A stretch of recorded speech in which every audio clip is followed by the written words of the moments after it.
All right, everybody, welcome on in to See Ball Get Ball. Me and Brent Rollins. This is the time of the week where we do the picks. It's week 9. Holy cow, it's week 9. That's weird. Like we've kind of flown through the season. So we'll pick some upsets. We'll pick some teams that we think are going to go down. And this is the time of the year, man, where we're starting to figure it out. I think you have a good grasp. Now it's like who's injured, like who's playing with extra motivation, Yep. who's at home. Like there's a lot of things obviously that go into it. But I think this week too in the SEC, just like last week, we might have start to get some separation and start to get some of those SEC teams out of the filter. I know when we do the bracket every week, it's like, bull crap. You can't have that many SEC teams. It's just for right now. Like they're going to continue to cannibalize themselves. And this week, Oklahoma and Ole Miss is going to be that one to start with, right? Like whoever loses is going to fall well out of contention, which means other teams are going to continue to slide up. And then Brent, everybody won't be as upset.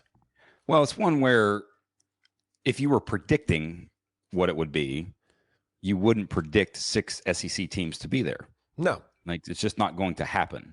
But if you're just looking at sort of where the college football world is today, okay. And our nugget platter game, our game we all want to see is Ole Miss-Oklahoma. And actually, the point that you bring up, I think, is probably the first actual talking point about this game. This is not a loser leaves town match. This is your margin for error is basically gone. Yes. You have to run the table. And looking at the schedules, who can afford to lose this game and potentially still run the table? I think that's more so Ole Miss than Oklahoma. I think Oklahoma's schedule is a little tougher down the road, but Oklahoma is last I checked, 4.5 point favorite. So this is at Oklahoma.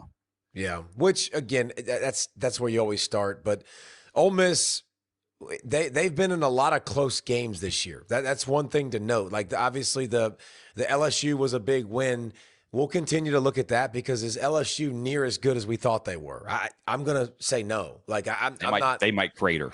Yeah, they week, might tank, and who knows? But Ole Miss is 5 of their 7 games have been decided by 8 points or less, and they're 4-1 in those games. Those numbers don't usually hold true. And there's a lot of teams that are like that. There's a lot of teams that have done that. But last week we saw them against Georgia. Man, crisp. The passing game was good. You better have a timing, rhythm passing attack against OU because they're going to get to you. Venables wakes up and blitzes. Like that's how he starts his day, right? Like and I think the Lane Kiffin, if you haven't heard it, like fantastic. We'll probably put it on Podium Kings, just talking about the signs with Venables, and that's been talked about for years, years. And how people have handled those are very unique. I can't wait to watch how Ole Miss handles it because the way to handle that is to go quickly up to the line of scrimmage, make a call and go. The way to handle that is to hide your personnel a little bit, move, shift. And I remember Ohio State doing it so well against Clemson in the champion or in the bowl game. But that's one of the things I'll be watching is how they handle that. But Oklahoma, man, like 9 points per game. And you think about them a year ago, like how good they were and the offense kind of wasted it. This year, obviously, the offense much better. So it's helping them out. And I think I liked what I saw from Mateer last week. It wasn't perfect, and it wasn't John Mateer, John freaking Mateer, but it was John Mateer. It was much better. It was more accurate. The ball wasn't still elite of elite, but they got the running game going. They got him going a little bit, and I think that's a good sign going into a big game. Yeah, we talked about the running game stuff on Monday, but if you look at sort of first 4 weeks, Mateer had an 86.4 passing grade, PFF passing grade. It's 36.6 the past 2 weeks. It's down to 60% completion. And that now some of it is Texas and their defense, but that average depth of target went from 8.5 to 6.5. So they're trying to protect him. The ball's out quick, that sort of stuff. But the running game is going to matter. But the point you said about Venables and blitz, I wonder if that's like his phone, like his alarm when his phone is some sort of sound that's a blitz-like sound, or it just says blitz really loud or something like that. He's one of the most unique personalities I've ever met in the sport. Let me tell you, I mean, like he is very, very unique. Like very, I mean, listen, I'm weird too, but like very. Is he John Fabris like? Yes, him and John Fabris get along really, really well for that I would reason. bet. Like extremely intense, extremely like he's got a cool personality and he can kick it a little bit, but a little bit. Like it's business. Like it's a business trip. It's a business practice. Like that's why him taking over play calling duty. And when you watch the defense, they play with a little extra edge, man. That's what Clemson needed to get over the top. You take on the personality of your coach, man, and to have your lead guy having that much juice and everything being so important. That's why they're giving up, leading the nation and giving up 231 or 13 yards a game. That's why they got 28 sacks. Like. They play with an extra edge, and one of the best defensive minds versus Lane Kiffin and Charlie Weiss Jr. were some of the best offensive minds. They dominated Kirby Smart for 3 quarters. That fourth quarter might get taken a peek at a little bit by Venables, and I'm fascinated to see this because Ole Miss could lose 2 in a row. I actually think they do. I think OU wins this football game. You know, them being at home. I think their coverage will be because of the pressure. It will look different, but I just don't think the running game was abandoned last week by Ole Miss and Lane Kiffin. Man, you can't do that versus Venables. Like you can't do that versus OU. It's going to end badly, and I think Oklahoma's going to take care of business this week. I actually have Oklahoma winning as well. In the part you talked about pressure and blitzing and all that. So Trinidad Chambliss is one of 2 quarterbacks in the Power 4 whose passing grade is as good or better under pressure than it is in a clean pocket. And like he played really well outside of like one late throw that he just missed to the tight end against Georgia short, but played really well in that environment because much was made about him playing in a big time environment for the first time on the road like that. Got that sort of under his belt. Now he goes here. Can he handle that this week? I agree. I think Oklahoma gets them a little too much. I got 26-24. I do think it's really close. I don't think either team gets in the 30s. And I do think Oklahoma wins as well. I got it 27-17. I actually think Oklahoma's going to roll. I think they're going to take care of business. Okay. All right. Heartburn games. Looks good, tastes good. A whole lot of stress and indigestion. We got 3 of those that are also much like the previous game, close spread. So the first one, Missouri at Vandy, college game day, going to Vanderbilt, and a Vanderbilt game again. I don't think this, again, much like the game before this, I don't think this is a playoff elimination game, but no margin of error after this for either team. And everybody who's watching the brackets and everybody who's complaining, another opportunity, just like with the last one. One of those teams are going to disappear from the rankings, from the top 12. One of these teams, whoever loses, is going to disappear from the top 12. Like that. Yep. That's what you're going to see. So, and it doesn't matter who you cheer for. That's the good thing about everybody else who's trying to get in the playoffs. But Missouri leads the series 12-4. All the streaks and series and stuff like that, when it comes to Vanderbilt, I'm like, it doesn't matter because Pavia wasn't there. Really doesn't matter. But Missouri's done an unbelievable job. Like 11 of the last 13 games decided by 1 possession or less since 2023. 11 of 13 they've won. Like they really do a good job of finding ways to win football games. And last year versus Vanderbilt was a great example. I mean, Vanderbilt was super aggressive at times at 4th down, and they missed some opportunities that both of them missed some opportunities, and it was a little bit sloppy back and forth. But man, the biggest thing for me is Bo Perbula is not going the right direction.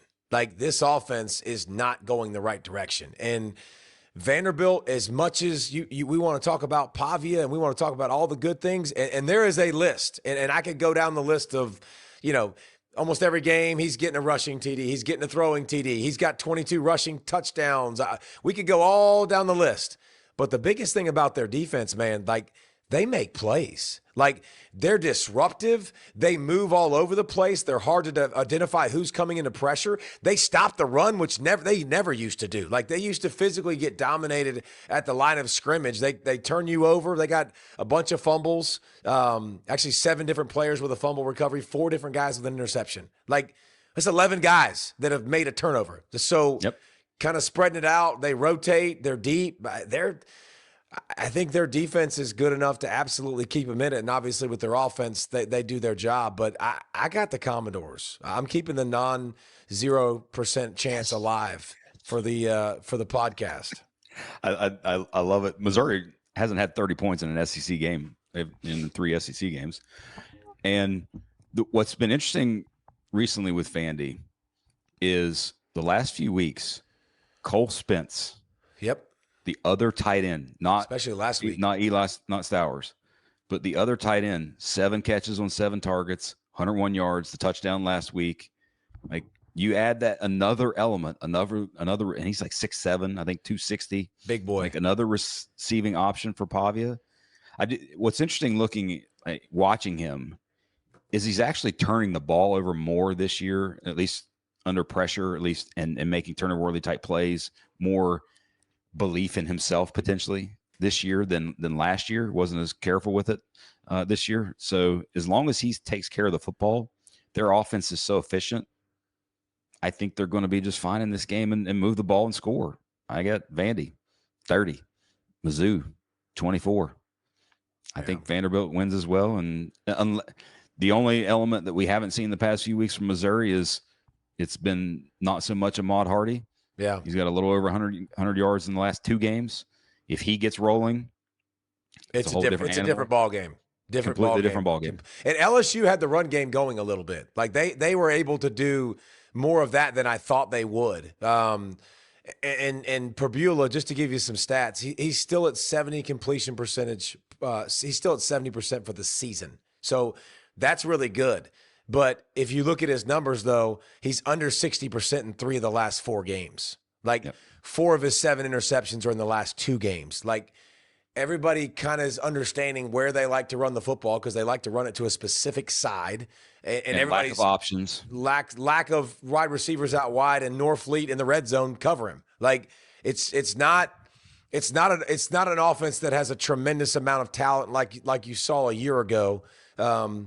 Because you got that Luther Burden who's playing, for the Chicago Bears and doing pretty well. Like, so I'm with you, man. This Missouri team has been winning, which is all that matters closely. Vanderbilt is a different animal. Yes, you heard me. I just said that out loud. Vanderbilt's a different animal. It's good to hear you say it. Non-zero chance lives. Though there's still a non-zero chance they get beat. And they just have no margin for error. They got to win out. And I don't think they would if based on their schedule. But, thinking about it, they go at Texas and at Tennessee.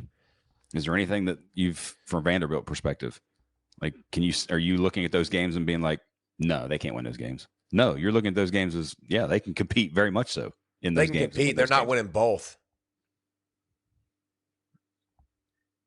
Let's remember that one just in case. Yeah. That might be one of those old takes exposed things.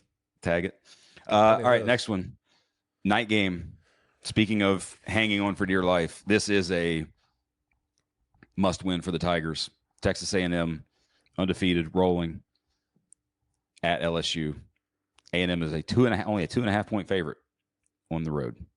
This feels like everything going well for A&M. It feels like the other direction. Like I don't know that I'm not going to probably pull the trigger, and I could give you a lot of reasons why.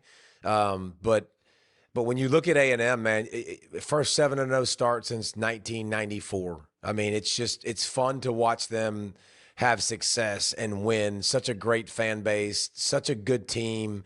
You got York and Scooby Wright or Williams on defense who are really, really good, along with, the edges that are a problem and LSU. That's the biggest thing. Like losing the offensive lineman at left tackle. You weren't that great to begin with. Nussmeier's daggum hobbling around. He needs pain medication every practice, for goodness sakes, because you haven't been able to protect him. Like, there's so many factors that make you go, there's no way that this is going to have a chance. But here's the thing I want you to hear about this game.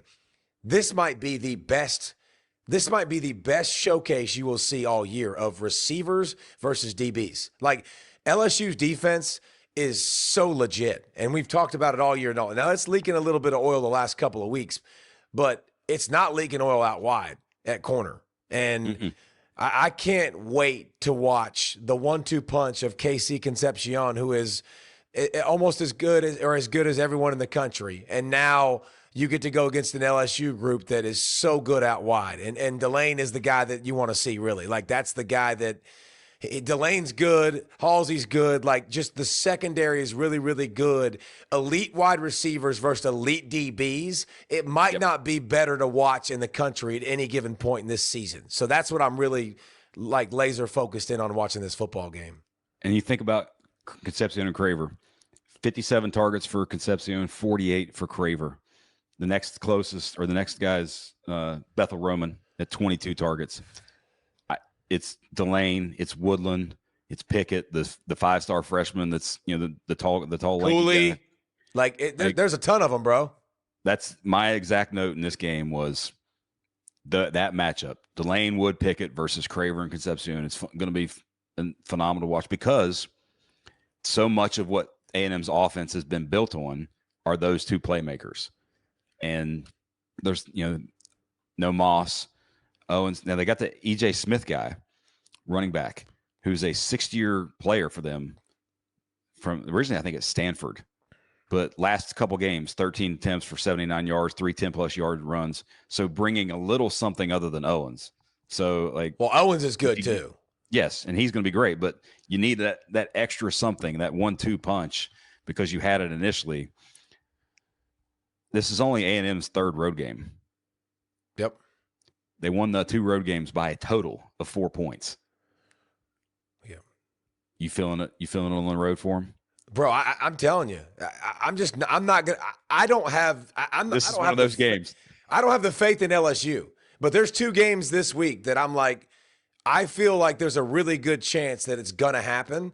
And I'm not going to bet against A&M because I think LSU being beat up, being one-dimensional, and A&M being so elite at that dimension. That's the point. Like, they're so elite at pass rush, they're so elite at third down, and they're so good in the coverage. Like, I don't have the cojones to pull the trigger. But I do like what I saw from LSU's offense. I don't like what I've seen from the defense. Whit Weeks is obviously a big deal in that defense, and if he can get back, it would make a huge difference. But I'm going A&M, but I do think this is a super close game. I mean, I literally wrote down the score, I think 23-20 or something like that. Like, that's how close I feel it's going to be. 27-23 is what I wrote down.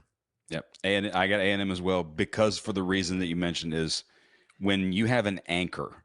Like, I talk all the time about weak link systems in football. And if you have a weak link and the other team is good at attacking said weak link, that's bad news for you. It's not good. And A&M is good at attacking where your weakness is, and that's on the offensive line and protection. Man, and so good. Nussmeier's not Taylon Green. He's not going to, free roam it with the legs. I got A&M as well. I wrote 30-24. So, yeah, but if you get a turnover early, maybe a pick six or something like that, tip ball, and then the night game and the crowd and the environment takes over. I got one more nugget for you. These teams have played a bunch in the series meetings since 2017, and it's pretty simple. The home team has won every single game in this meeting, every single one since 2017. So there's another reason for you to go Death Valley at night. I just can't do it because I haven't seen enough from the Tigers. How hot do you think BK's seat is if they do not get this dub? Jeez, 53 million reasons why. I mean, that buyout's 53, cuz that's a lot. I can just tell you, I mean, even like my pastor at my church, our church, Brent, is an LSU fan. And he was like, he doesn't fit. He doesn't fit. Like, that's exactly what he said. Like, he just doesn't fit our culture. He doesn't fit LSU. Like, he's very, open about that. And I'm like, golly, even Pastor Jay, like, doesn't want you there. That's not a good thing. But Brian Kelly, the biggest thing with Brian Kelly is he's not an LSU guy, right? Like, he just doesn't have the like, even Ed O obviously had all kinds of wacky things going off the field that we don't have time to even go into, and the wackiness that was him and his life at that point. But he was a Cajun. He was one of them. And so I think not being one of them, I don't think it's been great for him, but just win, and that will start to obviously go away. But just remember the investment LSU made in the portal last year. Like it was not a small investment. They It took invested the a Underwood lot. money and spent it elsewhere. They spent it. Yeah. Yeah, Alabama in 2 weeks after this for LSU. So yeah, they need this one bad. G5 game, big time. USF, South Florida at Memphis. USF is a 4.5-point favorite. Since the Miami game, USF has averaged 57 points a game. So good. They are rolling. So good. They're rolling. Memphis just lost to UAB. And their quarterback's banged up.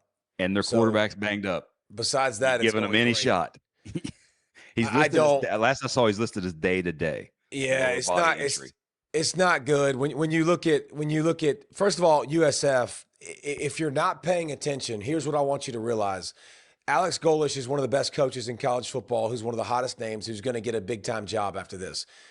But Byron Brown, his quarterback, is an absolute freak show. And you saw it versus Florida, and you're going to see this guy at a very high level wherever he goes next, because he will go somewhere next. Like, this guy is unbelievable. He's big. He's strong. Now, I don't know how many years of eligibility he has left. That was I can't remember. Well, look that up while I'm talking. Yeah. But Byron Brown has 3+ TD rushes in each of the last 4 games. Like each of the last 4 games. I mean, he's got the throwing, but he's got the running. He spreads it around. There's 7 different players with 10+ receptions. Like, he's good, man. And this offense is fast paced, and it's awesome, and it's fun to watch. And if you don't listen to anything that I just said, what you need to pay attention to is Caden Proctor for Alabama has been one of the more exciting guys. Well, so is Cole Skinner for USF. He has a rushing touchdown in his last 2 games. He's 6'5", 325, Brent. Like, it's awesome. I love that so much. Like, find ways to give the big boys. The thick sixes are amazing. Like, more thick sixes in our lives is good. Cole Skinner will get you another one. And USF is not just going to, like, beat Memphis. They're going to say, hey, North Texas was in contention for the group of 5.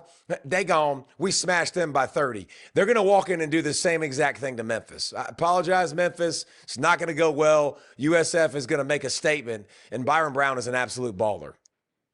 If the backup plays, who's a true freshman, I think I'm going to agree with you.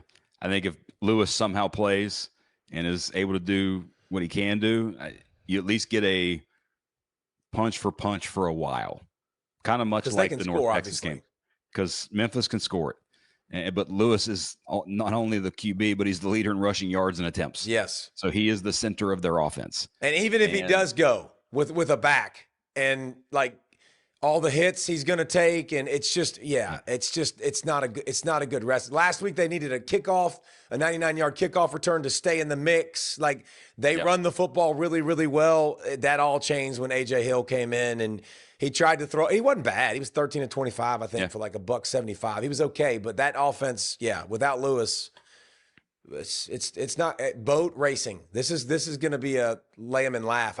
You said it's only 4? 4.5. 4.5. I don't say that very often. I'm pretty content saying lay 'em and laugh. Okay. All right. I went USF 38, assuming Lewis plays, Memphis 31, but still I think that's way too low for USF. They getting 45+. Okay. All right. Chips and dip, not the marquee, but fired up to dig into it, because we are always fired up to dig into Big 12 football. And we're going to look at 3 games in the Big 12 here. The first, which is the still lone undefeated Big 12 team. Yep. BYU at Iowa State, where they are last I looked, 3.5-point underdog at Iowa State.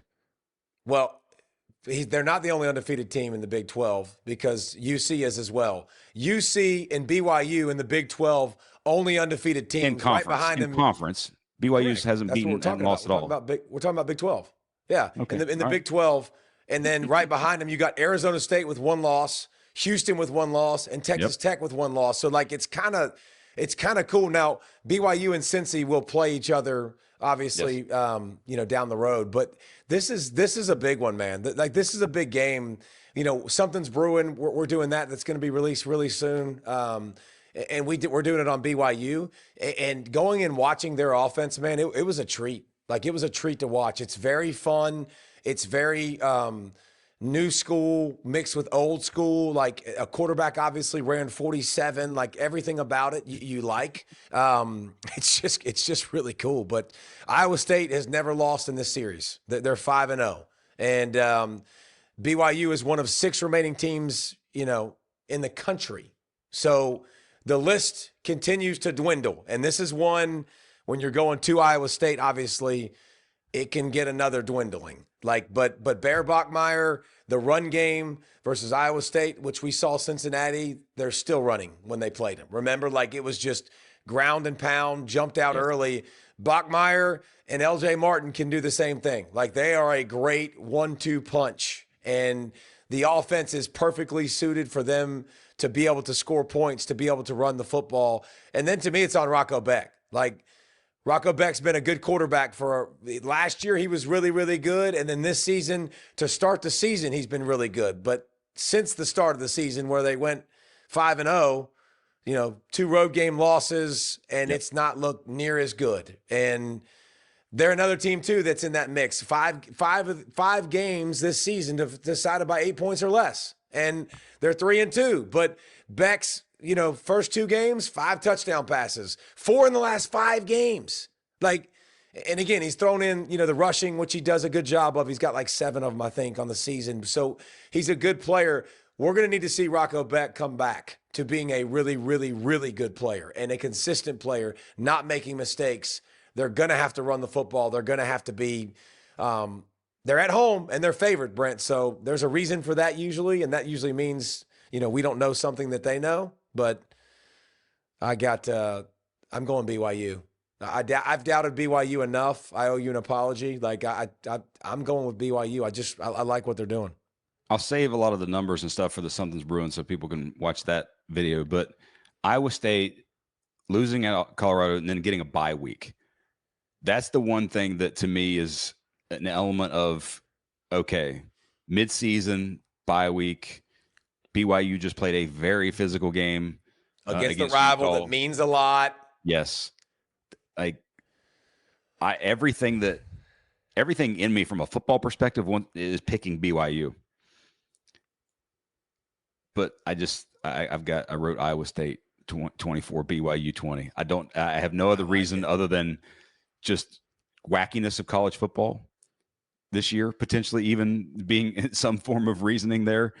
Iowa State is actually not, they got BYU and then they get Arizona State. So they're not technically out of that realm potentially in terms of the Big 12. But I think the bye week, reset, figure out some of the things, self-evaluate, get right in a close game, and taking the veteran QB over the freshman QB. And I could absolutely see that. It's not like BYU is one of those teams that is very little confidence in the pick, that's for sure. Yeah, but you also don't feel like BYU is going to run away from anybody. I mean, I have no desire. I have no thought process that makes me think BYU can run the table and consistently beat good teams and be so explosive that they're not that team. If you watch them and they get down, they're in trouble. They're not a no huddle offense. Now they got down by 2 scores against Arizona and came back and it was fantastic. But it's not a fast pace. They can do a lot. They need to be in control of a game. They need to stay close. They can't get out of range where they have to start throwing the football. It won't go well for them. But I'm BYU. I got some numbers on that too that makes me agree with you there that I'll save for Something's Brewing. All right, next one. Baylor, who's still scoring points, but just not getting many dubs, at Cincinnati, where the Bearcats are a 4.5-point favorite. Yeah, let me ask you a question. Who do you think leads the nation in passing and passing touchdowns? Oh, that would be Sawyer Robertson. That would be yardage Sawyer at least. He's all kinds of yards, all kinds of points. Yeah, just not many dubs. Not many dubs. Obviously, the defense started the season off atrocious. I mean, they were really bad. And they've kind of gotten healthier and gotten a little bit better. But when I look at Sawyer Robertson and I look at this passing attack, I think that Cincinnati has a big problem. They have one big problem, and obviously Sawyer Robertson is the biggest problem. But it's Michael Trigg at tight end. Like, Yeah. Michael Trigg's the best tight end in the country. Like, he's the best tight end in the country. Like, I feel very confident saying that. You don't hear that a lot of places because people aren't watching Baylor that much. That dude is a matchup nightmare. And I'm just going to say this about the way UC plays defense. It's really smart. It's really good because they know who they are. They know what they are. They're not going to give up the big play. Like, they're going to sit back in zones. They're going to make you go the length of the field. When you don't have, elite level talent, and especially throughout the beginning of the season when they were replacing so many guys in the back end, like, that's what you should do. And so can Sawyer Robertson stay patient and not turn the football over? If he'll find Trigg early, often, and late, and more late, like, they've got a chance because of that heavy zone stuff. He can be a guy that takes advantage of it. But in the end, the other side of the coin for me is the most impressive thing I've seen. One of the most impressive things I saw this year was watching Cincinnati's offensive line versus Iowa State. Like, I was blown away at the physicality and them getting on tracks and wide tracks. Yes. And then outside zone. They run it. Dude, if not more, it's I think in the top like 3 in the Power 4 or even in the FBS in terms of outside zone. Yeah, and see, I didn't know that, but like I'm absolutely with you on that. Like, and then the problem with it is when you talk about like what makes it really, really hard is they do that outside zone, and you got Walker who's good, and you got Pryor who's good. Well, you also got Sorsby now who can pull it, and then they do a great job with the read game out wide. And Sorsby will take like 3 or 4 steps. And again, I'm nerding out, and I apologize, but like they just do a really good job with their offense of putting you in big time conflict. Because if you've got to stretch on tracks to really get to that outside zone, and then Sorsby pulls it and goes the other direction, man, it's just hard. It's really hard on you. And he has been so efficient and so good. Like, so good, man. Like, they could have easily beaten Nebraska. And think about the conversation we'd be having about UC. It'd be totally different. But I love UC. I love who they are. I love the way they run the football. I love the way their quarterback's playing. I think because they're two-dimensional, unlike Baylor, I think they get the dub. And I think it's 37-31. They'll still give up some points, but it's at Nippert. Like, my wife is a UC grad. We know Nippert, baby. That's where I did my rehab, actually, when I broke my neck as an NFL player. Like, Nippert's fantastic, and I think Baylor's going to find that out this week. They're excited for their squad, that's for sure. Then they got one. Then they got a QB. Trigg, 25 targets in the last 2 games. I mean, they throw it to him often. They didn't get as many receptions, but they've thrown it to him a lot.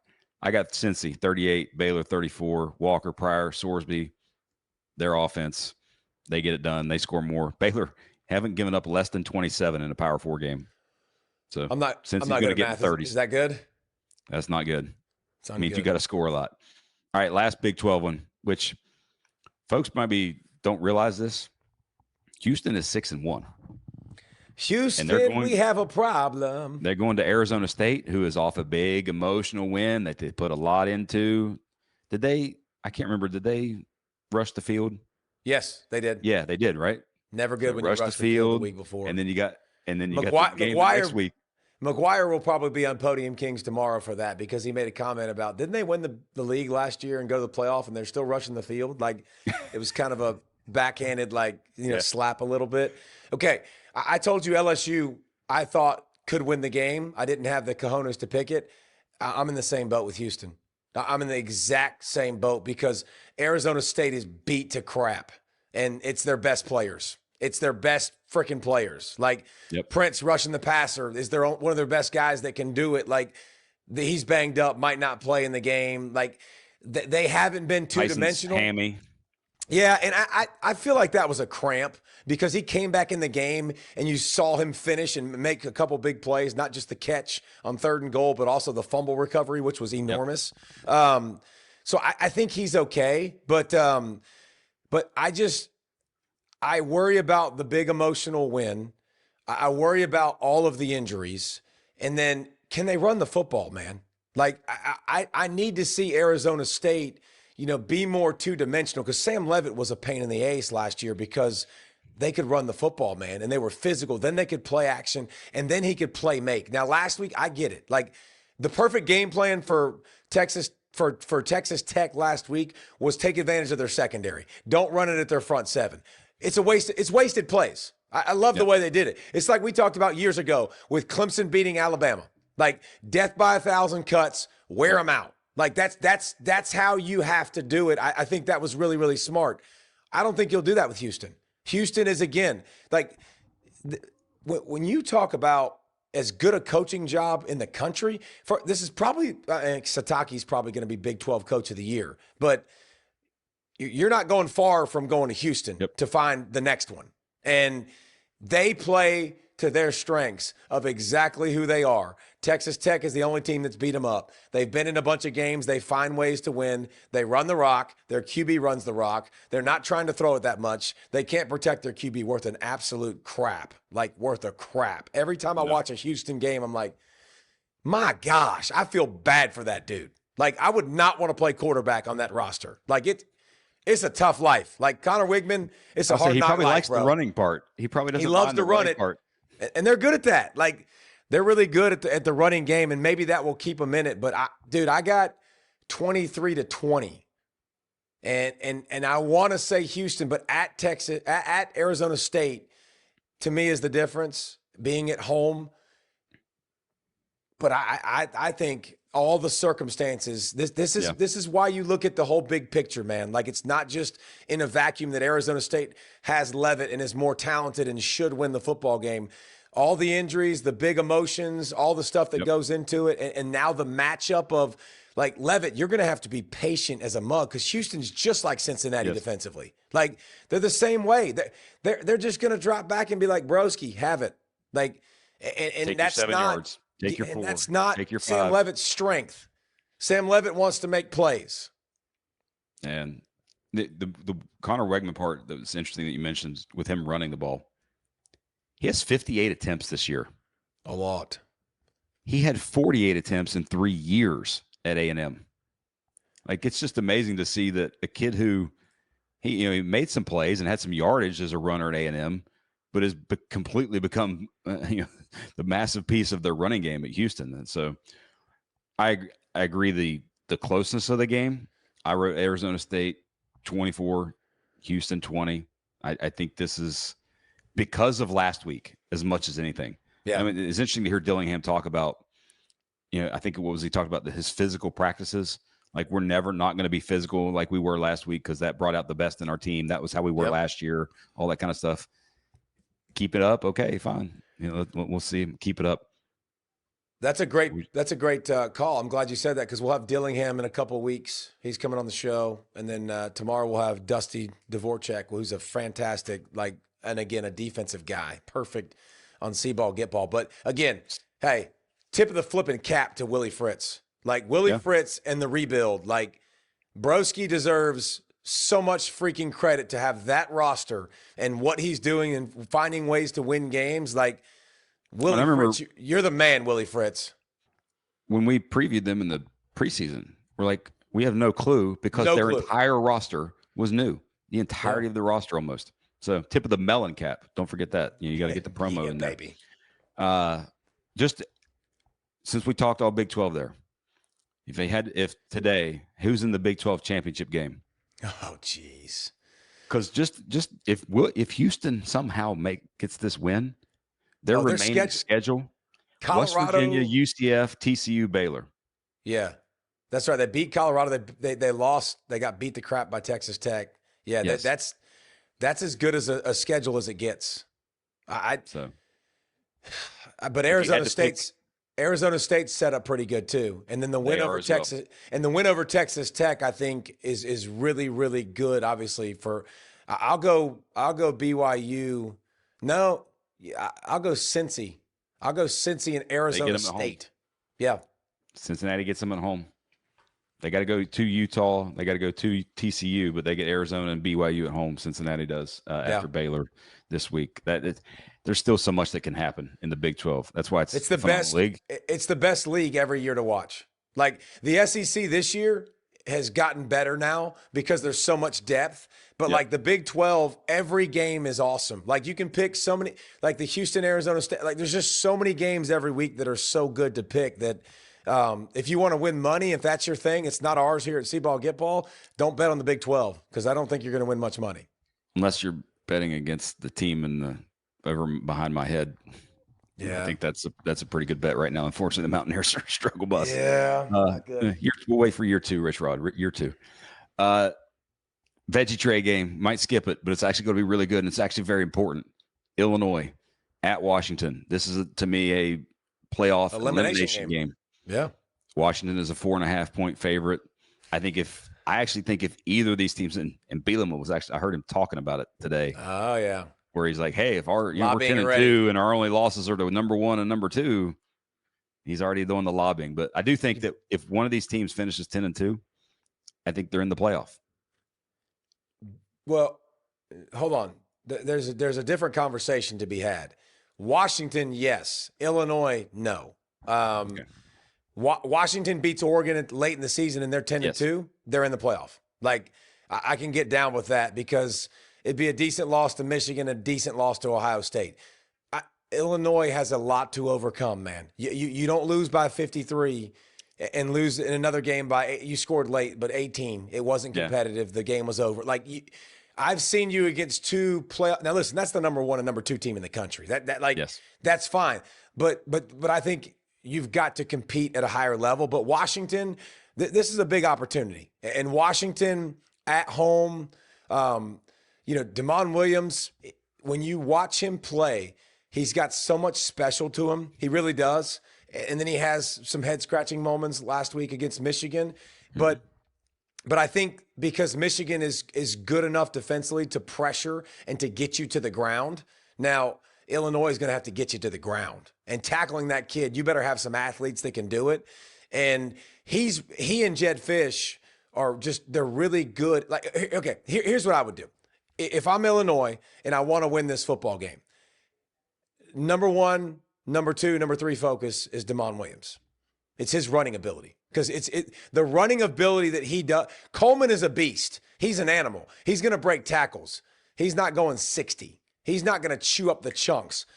That sucker, like Williams, that sucker can roll. Like, he can pick him up and put him down quick. How about this? 5 games that they've won, 8 yards a carry. 2 games that they've lost, 2 yards a carry. Like, that is priority 1, 2, and 3. And can Illinois bottle him up with that? They'll play the 5 down front. They'll play more aggressive. They'll play more man. Now nobody's looking at Williams, and you got to tackle him, and you got to get him on the ground. And to me, that is, like I said, key 1, 2, and 3 for Illinois this week. And I think Washington just had their one stinker, and I think they bounced back in a big way. I got Washington 31, Illinois 27. Moving along to a potential big matchup with Oregon. You got them all close. I think they're all going to be close. I got several 10-point wins this week, which is crazy, but this is one of them too. Actually, it's not 10, I don't think, because I can't do math. It's 8, 35-27. I think it's here's what I struggle because I've seen Illinois now. I love Altmaier. I think Altmaier's a stud. Like, I think he's a bad mother shut your mouth, and he's good enough to play at anywhere he wants in the country almost and be very successful and good. Now, the problem is around him, they don't protect him. They don't run the football, and they don't keep him upright. Like, and I don't think Washington's elite, in the front or in the back, like where they're going to stop him the whole game. But I think they do have a chance to make it harder on you. And because they don't get separation out wide. But Altmaier, man, like, that dude's a baller. Like, he's played so good. And then when you get in the red zone, he becomes such a big deal with his legs. Like, he's freaking good, man. Like, he's so good. He's not going to be the reason they lose. That's not why I think Illinois is going to lose. And it's one of those things where a lot of these teams this year, you've seen where they've spent, and a lot of it, maybe that's the resources they had, but you had the returning quarterback, a la Taylon Green at Arkansas, a la Lenore Sellers at South Carolina, and Altmaier at Illinois. But what's around, like, these guys still need playmakers. You can't ask them to carry that load week in and week out. So speaking of that, which is the most likely upset? I got 4 other games. One I threw in here just because the spread is not as large as I thought it would be. I think it was, let's see, where is it? It was only 10.5. Virginia at North Carolina is 1. UCLA at Indiana. Absolutely not. Okay, I didn't think so. Out on that. UCLA right away. at Indiana. Hey, Sig said it. They're facing an undefeated team. Yeah. He's playing the psychological warfare. I'm not listening to that crap. Yeah. Alabama at South Carolina. Texas at Mississippi State. Which of these would be the most likely upset if you had to pick one? Texas at Mississippi State. Like, what have you seen from Texas offensively? Like, Oklahoma was solid. That was a solid performance, but you scored on special teams. Your defense played lights out, forcing turnovers. And then Kentucky last week, they very easily could have lost. Now you go to more cowbell. Like, it's going to be absolutely nuts. It'll be hard. It'll be difficult. Like, if you watch the broadcast, you're going to be like, what the freak, man? What is that annoying noise? It's the cowbells, right? Like, it's going to be there. And then obviously Texas has got some games coming up where they're probably a little bit more focused on than they are Mississippi State. But Mississippi State can throw the football, can make some plays. I think Hail State has been one of the most improved teams in the country, man. Like, they've completely turned around. They were a doormat a year ago, and they are now doing a great job of competing in every single game they're in. Every game they're in, they're competitive. And they're going to get one. They already got Arizona State. Well, I'm talking about in the SEC. I think they're going to get one of those SEC games. They got Texas. Arkansas was the more likely one, but Georgia, Missouri, Ole Miss left. I think they get one of those ranked teams. And if there is one, it's this week. It's Texas. I think that's very much upset alert type game of the week. That's all we got. That's all we got. It's a lot of fun football to watch this weekend. It is a lot. That 2:30 window or that 3:30 window is the one too, where there's like 4 games that you're really going to want to pay attention to. But man, it's we appreciate you guys joining us like always. There's the picks, and I think it's been a fun season so far. We're still getting down the road, but thank y'all for all the growth, man. We have grown week after week, month after month. So appreciate y'all liking, subscribing, rating, all that stuff. Even if you think we're a humpy and Brent's head's shiny, like, we appreciate every bit of it, man. Make fun of it all day, every day. Whatever it takes. But we'll be back again. We'll make sure we get some recaps, and obviously those are the picks that we feel like is going to happen. So you can go against as many as you feel free to do. But we appreciate you guys joining us. Yep. Thank you.